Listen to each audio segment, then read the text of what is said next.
Hey guys, welcome back to the channel. Today we're going to work on installing this Garmin dash cam, this Mini 2, into my 3/4 ton Ram pickup truck. And in order to do that, we're going to use this fuse tap kit made by Plozo, I believe is how you pronounce that. There's a couple different styles of this kit. We've got a mini USB, a micro USB, in two different lengths, 11.5 feet and a 6.5 feet. But the Garmin Mini 2 takes the micro USB, so that's what we're going to use to install this. Now this fuse tap kit comes with quite a few interesting things. It's got 4 different fuse taps that it comes with. It's got this little tool to pull the caps off of your A-pillar cover if you have to remove that. There's some extra fuses in there, a fuse puller, and of course here's the cable and everything that hardwires up to the dash cam. So I'm going to be using this particular fuse tap here. It's got a little 5 amp fuse. That's not really focusing very well. There we go. It's got a little 5 amp fuse that goes in there, and we're going to use the fuse location in my fuse box for the power sunroof. Now my truck does not have a power sunroof, but it does have a fuse in that location. I assume that that location is an ignition only fuse location, which is very important in this situation because unless you want the camera to run while your vehicle is off, you want to make sure that you can find a fuse location that is ignition on. And of course, we'll test this after we get it plugged in. You can use a pen tester or a light tester to check these fuses beforehand, but I'm just going to go ahead and assume that with the sunroof fuse that should be an ignition only fuse. If not, we'll find one under the hood that is ignition only. So let's get started. So as I said, what we're going to use here, we're going to use the sunroof or the power sunroof fuse location. And in my particular truck, you can kind of see, I don't know if you can see up there or not, the F66 right up there at the top of the screen is a 10 amp fuse that runs for the sunroof. And in my particular case, that is this fuse right here. It's going to be 1, 2, 3, 4 over from the side.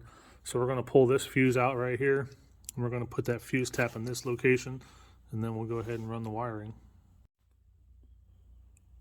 One thing that's important to remember that I almost forgot to say, on these fuse taps, you want to make sure we'll orientate this correctly. So the yellow fuse is the fuse that came with the kit. It's a 5 amp fuse. The 10 amp fuse is the one that I pulled out of the fuse box. So you want to make sure that the fuse that you pull out is closest to the prongs, I guess you could call it, of the fuse tap. It's going to go down into the box. If you put the 5 amp fuse first and a 10 amp fuse on top, there's a good chance that you're going to pop that circuit. So you always want to make sure that the higher amperage fuse is closer to the fuse box, and then the 5 amp fuse is on the top of the fuse tap. And there you get a look at the fuse tap sitting inside the fuse box. I pulled out that 10 amp fuse that was supposed to be used for the power sunroof, and we plugged the fuse tap right into that slot. So now we've got the fuse tap plugged into the main power cord here, I guess you could call it. And just temporarily, I've got the ground hooked onto the side screw here on the inside of the engine compartment. We'll go around to the inside, we'll plug the camera in and see if it starts up. So I have not yet calibrated this dash cam. I literally just pulled it out of the box a half hour ago.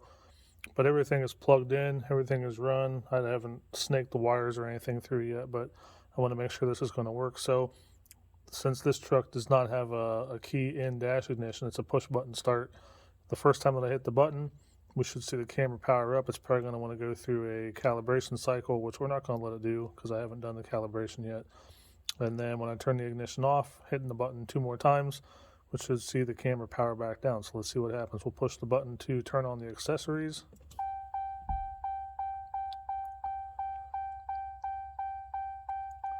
Now you can see the green light come on. There's the calibration sequence it wants to do. So we do know that this is, well, I guess we'll check here to see if this is an ignition only fuse. Once I hit the button 2 more times, this camera should power down. Let's see what happens.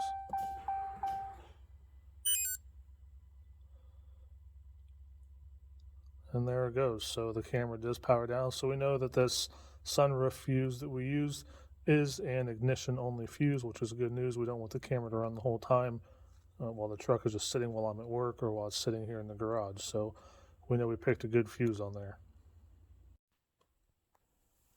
So now we got the camera all wired up. The cord is run through the A-pillar across the lining across the top of the windshield. So we'll go ahead and start the sequence up here again. Camera should power up. There's the green light.